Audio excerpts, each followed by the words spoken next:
Tech Sounds presenta Cuida tu mente.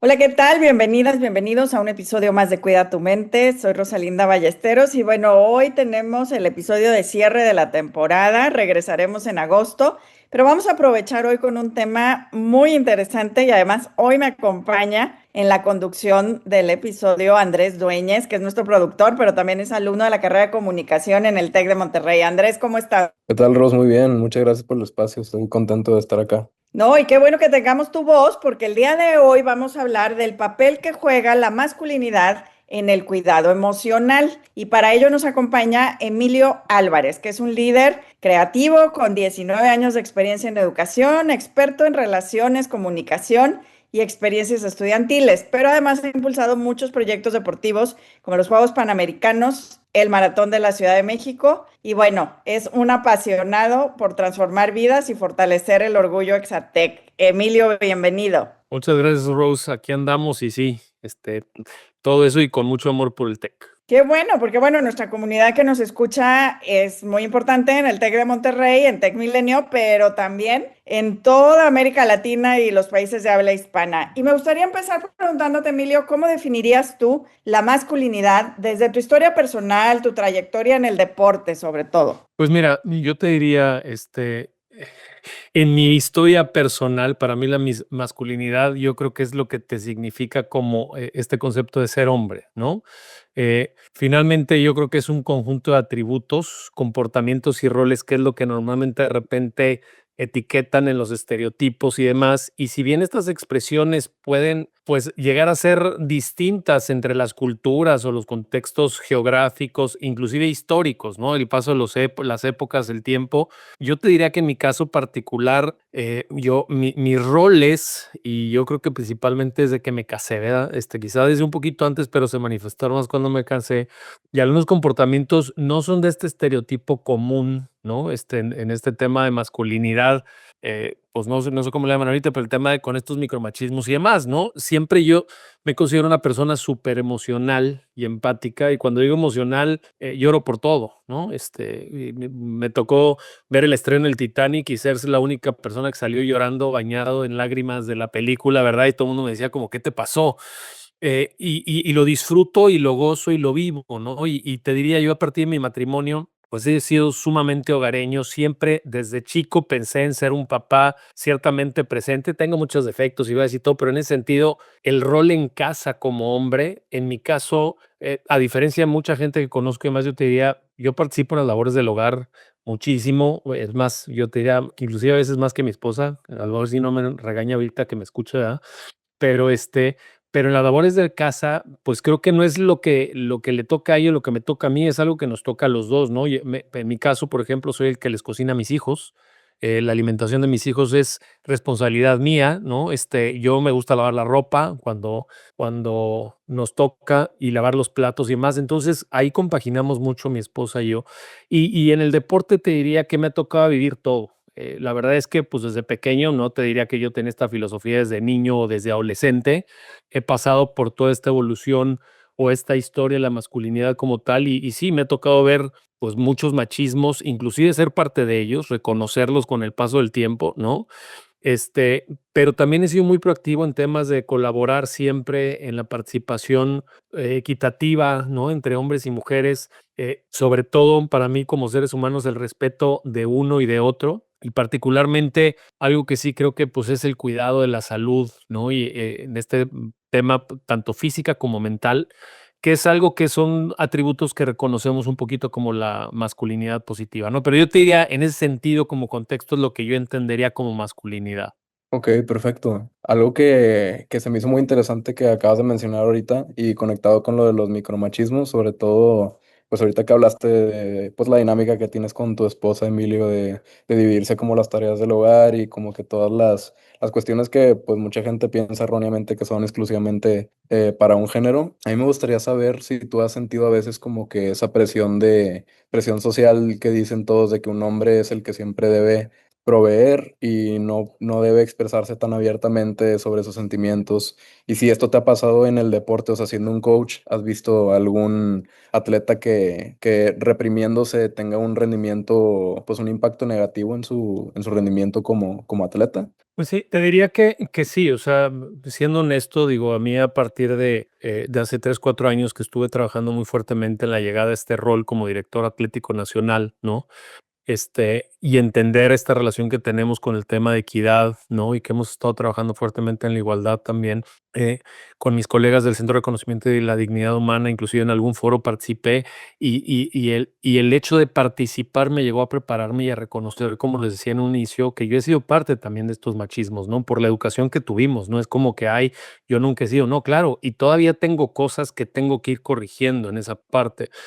Yo te diría que sí la presión social se siente de pronto, ¿no? O sea, el hecho de cuando yo platico con orgullo de el hecho de que yo, pues, soy el que lleva la alimentación en mi casa y de lo pesado que es, de verdad, los hombres que nos estén escuchando y que no lo hayan hecho, el hecho de pensar en lo que van a comer tus hijos toda la semana, que sea balanceado, que sea diverso, que no se quejen, es una presión mental fuertísima que normalmente, digo, y cuando lo digo así dicen: "Ay, qué ridículo". No, o sea, de verdad. Y pues sí, pueden ser ciertas burlas y demás. La verdad es que desde hace muchos años, gracias a Dios, y parte del deporte me enseñó a eso, ¿no? Al superar el tema de estas burlas que pueden tener y aceptarme a mí mismo y además tener una autoestima fortalecida, sí te puedo decir que mi rol en casa, de pronto, mi esposa y yo cambiamos entre los roles estereotipados, por decirlo de alguna forma, ¿no? Mi esposa se hace cargo muchas veces de las cosas de mantenimiento de la casa, de que se dé el seguimiento de eso. Yo me hago cargo de que la casa que esté ordenada, que tengamos este tema. Yo voy al súper, ¿no? Yo compro la comida. O sea,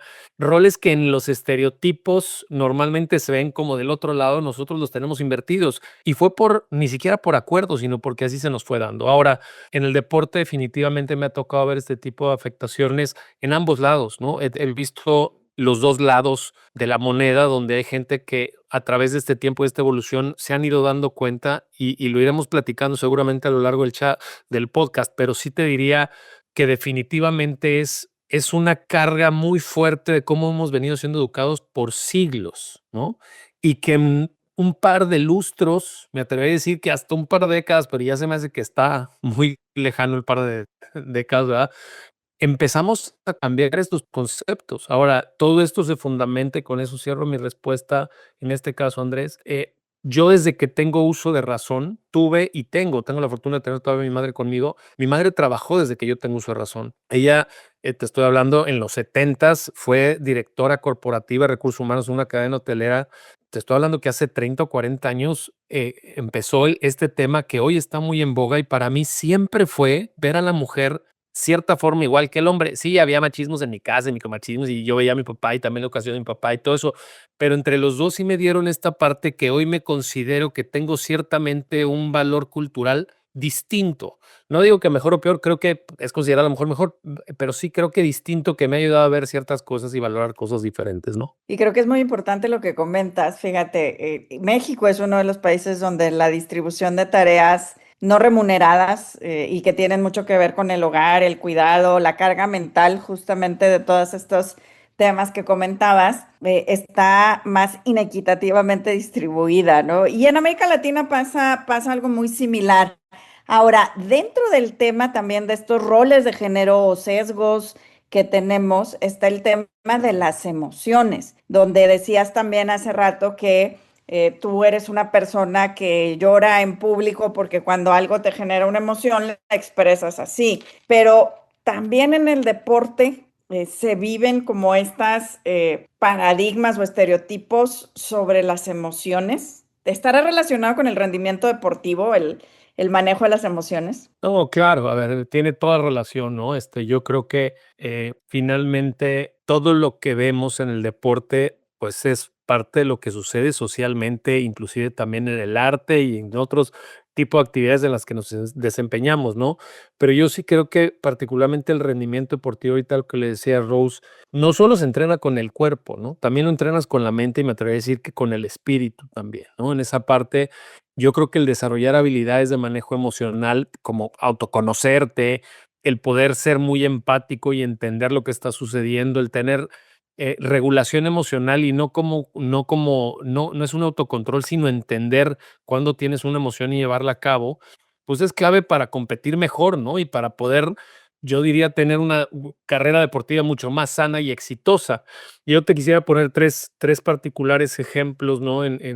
Hace poco me tocaba dar un discurso en el Campus Toluca que me invitaron allá a los graduados y hice varias referencias a lo que deportistas habían trabajado y yo te diría que la emoción, por ejemplo, influye directamente en la ejecución, ¿no? Y como en la danza, digo, yo soy fan también de la danza, pues claro que la danza es emoción puesta en práctica y en ejercicio. Y en este caso la emoción influye directamente en la ejecución, ¿no? El hecho de cómo te sientes tú está comprobado científicamente. ¿Qué diferencia al top 5 del resto del top 50 es qué piensan de sí mismos y cómo se visualizan, ¿no? Entonces, claro que el cómo tú tengas este tipo de emociones te va a ayudar directamente a perjudicar o beneficiar tu ejecución. Segundo, yo te diría básicamente el cómo puedes autocontrolar esas emociones, ¿no? Roger Federer decía que cuando perdías un punto, ahí se acababa. Decía, se acabó ese punto, me enfoco en el siguiente y trabaja sobre eso, porque si no te quedas ciclado diciendo, ay, qué bien y demás. Entonces, tienes que controlar esas emociones para seguir. Y luego la estabilidad emocional, cómo puedes trabajar, y hay un tema se ha puesto muy en boga el tema del grit, ¿no? El tema de cómo trabajas con un propósito y te mantienes a largo plazo. No es qué hago para ahorita, sino de aquí a un año, a 5, a 10. Y hoy en día sí veo que nuestras generaciones están con una retribución mucho más fuerte e inmediata. Entonces, bueno, definitivamente todo esto influye y sin lugar a dudas, tu tema emocional, mientras menos estrés tengas, pues menos lesiones vas a tener y más te vas a recuperar. Entonces, claro que tiene que ver con el rendimiento. No, y bueno, yo tuve la fortuna de tener a Angela Duckworth, una de las investigadoras sobre este tema del grit, la tenacidad, como profesora en la Universidad de Pensilvania, y la verdad es que es un concepto, pues sí, claro, que requiere esa capacidad de posponer la gratificación inmediata. Yo siempre digo el irme con mis amigas o comerme el pastel de chocolate, distraerme en las redes sociales contra una meta que esté en el largo plazo. Entonces, es un concepto interesantísimo y es un concepto de regulación emocional, justamente, ¿verdad? No es solamente, y justo es lo que estudia, no es solamente el concepto del mejor atleta porque tiene la mejor preparación física o el mejor músico porque tiene el oído musical, sino la dedicación que verdaderamente le das. Déjame preguntarte, desde el TEC de Monterrey, institucionalmente, desde Borregos, que es la parte, pues, de nuestros equipos atléticos de alto desempeño, ¿verdad? ¿Cómo haces para promover estos espacios que lleven a la salud mental, a la vulnerabilidad, sobre todo en los equipos varoniles, que el tema de hoy es masculinidad? Sí, yo te diría ahí en ese sentido, Rose, Andrés, que bueno, el TEC viene trabajando siempre en los temas más relevantes y en boga y en esa parte. Yo creo que el deporte ha sido un eje muy importante en la formación de estudiantes, tanto hombres como mujeres, a lo largo de la historia en el TEC. En últimos años, en últimas fechas, yo llego en el 21 y evidentemente se han hecho esfuerzos considerables, ¿no? Que a veces, y nos falta, no quiere decir, ay, estamos perfectos, no, claro que nos falta, siempre vamos a ser perfectibles en esa parte, pero yo resaltaría que el trabajo que está haciendo en temas de contratación y capacitación de coaches, en la disponibilidad de recursos que tenemos del área de bienestar, ¿no? Para afrontar temas de presión, de salud mental, entre otros, yo creo que es bien importante. Hace un año, después de una alianza que tuvimos hace algunos años con Positive Coaching Alliance, nos dimos a la tarea de buscar que todos nuestros coaches estuvieran certificados en esta metodología, ¿no? Y Positive Coaching Alliance habla de cosas bien importantes respecto a este tema, de cómo enfocarnos, sobre todo para indirectamente, te diría, trabajar con este tema de micromachismos y demás, ¿no? Y el Positive Coaching lo que habla es, dices, tienes que centrarte en lo que puedes controlar, que es la clave de tu rendimiento. Pero hay un tema bien importante que ellos hablan de honrar el juego y es donde te comprometes con respeto hacia las reglas de competencia, hacia los oponentes, hacia los árbitros, los compañeros y hacia uno mismo. Entonces, en ese concepto fundamental yo te diría, sobre todo cuando en la masculinidad, y no podemos perder de vista dónde viene, a lo mejor hago un breve paréntesis de dónde viene el deporte, ¿no? O sea, el deporte se divide, y hago este breve paréntesis ahí, hace muchos años, finalmente se desprende la parte deportiva de la militar. ¿Quiénes eran los más destacados? Finalmente, los atletas eran los mejores guerreros. Y llega hace más o menos un poco más de un siglo, 110, 120 años, que se separa un poco más de la herencia de esto. Entonces, estas actitudes de ser el más fuerte, del más agresivo y todo eso, pues viene de una historia de años atrás. Hoy el hecho de respetar a tu rival, de enfrentarte con deportivismo, con ética y todo eso, tiene que ver con un comportamiento quizá, no te diría nuevo, sino distinto de cómo enfrentamos esta responsabilidad. Yo no sé si han visto, digo, se me hace brutal, yo no las podía ver de pronto, pero las peleas, por ejemplo, de la MMA, ¿no? De Mixed Martial Arts, se pegan hasta con la toalla, ¿no? Y acaban ensangrentados y se abrazan inmediatamente, ¿no? La gran mayoría de ellos. Entonces, de repente se enfocan en dar el máximo, pero regresan a la esencia. Entonces, sí te diría que el TEC ha trabajado fuertemente en que vayamos cambiando nuestra cultura. No es fácil, no es fácil porque tenemos coaches que tienen muchos años y venimos trabajando en la parte formativa con ellos. Ellos mismos también lo han solicitado, nos han pedido ayuda y vamos explorando estas nuevas avenidas porque además también tenemos la variable que son nuevas generaciones, ¿no? Y las nuevas generaciones piensan distinto y tenemos que hacer un doble esfuerzo en ese sentido.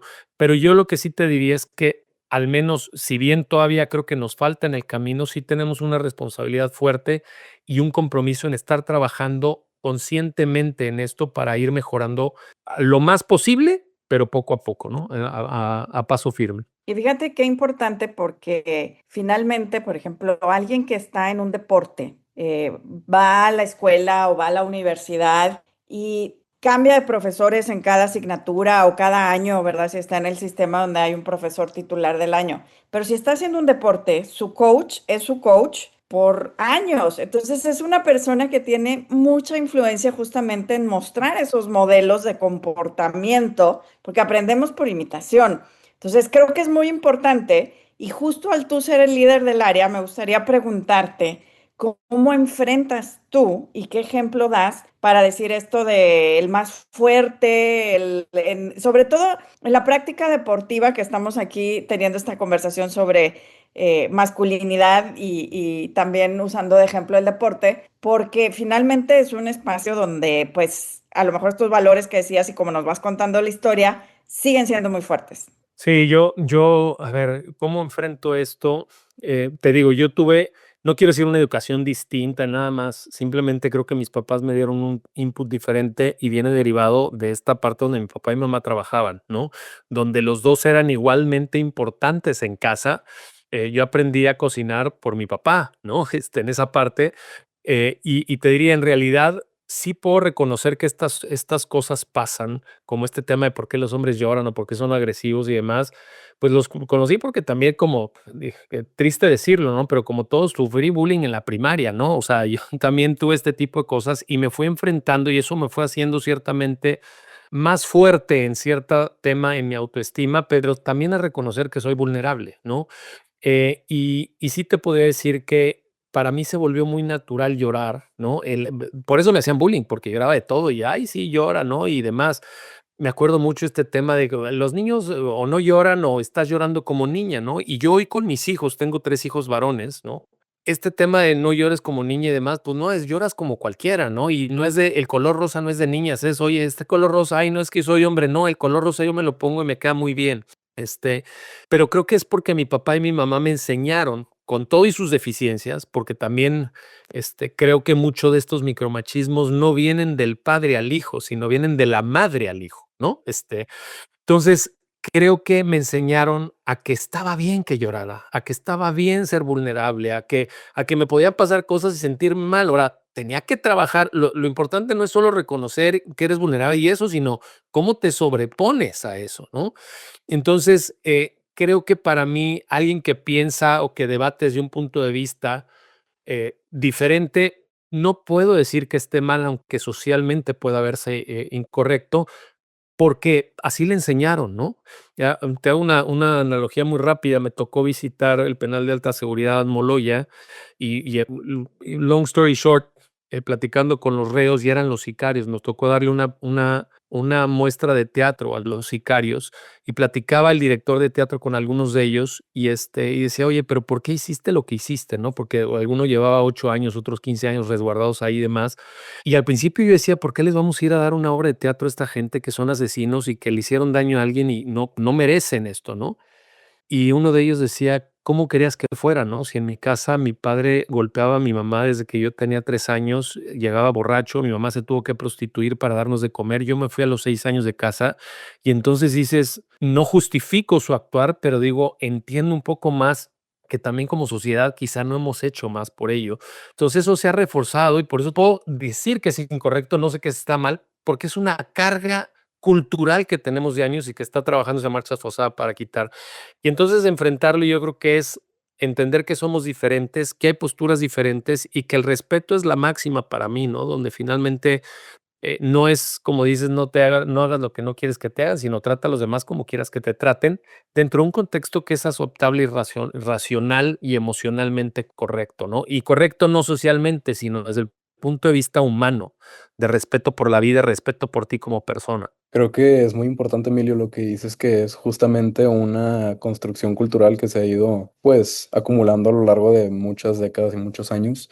Y justamente hace rato que decías esta cuestión del estereotipo de llorar como niña, y eso me recuerda a una campaña que hizo Always, la marca de toallas femeninas, que era de Like a Girl, que era hacer como las cosas como niña, pero donde realmente se fomenta, pues, el hecho de que las niñas también son igual de potentes que los hombres y tienen las mismas capacidades y derechos, pero justamente ligado a esto, con esto de la cultura y la conexión, pues que hay en la sociedad de todas estas ideas a veces erróneas, me gustaría preguntarte, saber desde tu experiencia, ¿qué puede hacer un hombre que a lo mejor siente que no encaja en el molde? O sea, ¿qué puede hacer para romper esos moldes y pues una herramienta para desarrollar su salud emocional, cuidarla, sin necesidad de que sienta que está rompiendo su masculinidad o como que entrando en un estereotipo falso, erróneo? Sí, yo te diría, a ver, este tema es difícil, yo no soy especialista, ¿verdad?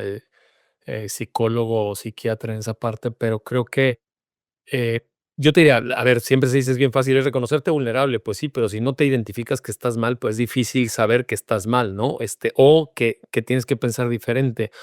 Creo que sí ha habido puntos de encuentro y de choque, ¿no?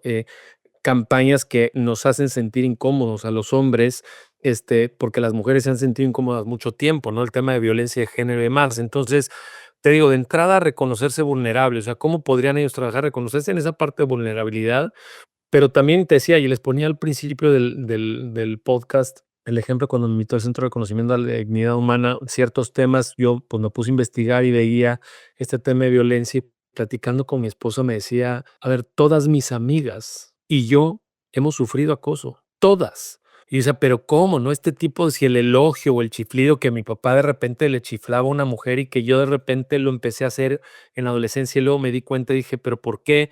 Y antes no se veía mal, hasta se aplaudía, ¿no? Y en las construcciones lo que sucede, inclusive me tocó y digo, a riesgo de que me expongan y que me quieran crucificar, ¿verdad? Pero pues me reconozco cuando estuve todavía en el equipo representativo como atleta, pues estábamos comiendo en equipo y pasaba una chava guapa y aplaudíamos.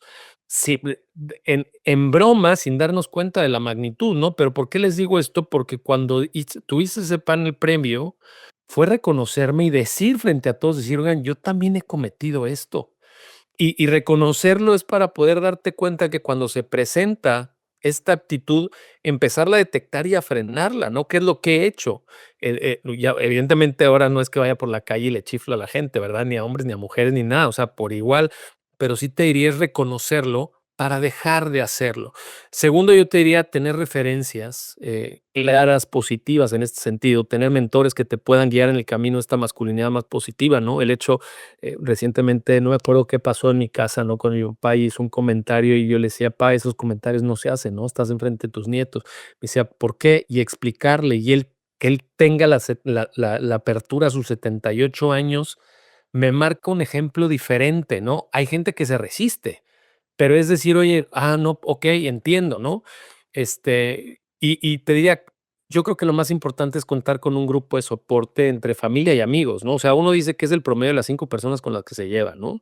Tú júntate con 5 y perdón que lo diga así, lo etiquete, con 5 personas que toman, vas a tomar. Júntate con 5 personas que hacen ejercicio, vas a hacer ejercicio. Júntate con 5 personas que están todo el tiempo hostigando, acosando a mujeres, vas a caer en eso.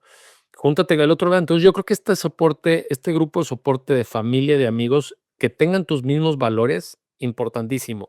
Y uno bien importante que creo que es la base de lo que también, ahorita hablamos como del lado de que el hombre puede estar haciendo estas cosas mal, pero también el hombre ha sido víctima en eso, ¿no? Y es reconocerse, a ver, no quiero entrar que si más o menos, simplemente hemos sido parte también de esto, pero es atreverse a pedir ayuda. Dentro de esa vulnerabilidad, poder decir, no sé cómo, ayúdenme a decir, a hacerlo, ¿no? Y poder ir aprendiendo. Yo creo que esas serían las herramientas o hábitos en concreto que creo que un hombre necesitaría desarrollar, Andrés. Muchísimas gracias, Emilio. Creo que ha sido una información y una reflexión muy valiosa. Para cerrar, te pediría una frase que para ti defina la masculinidad, ser hombre, el día de hoy. Una frase.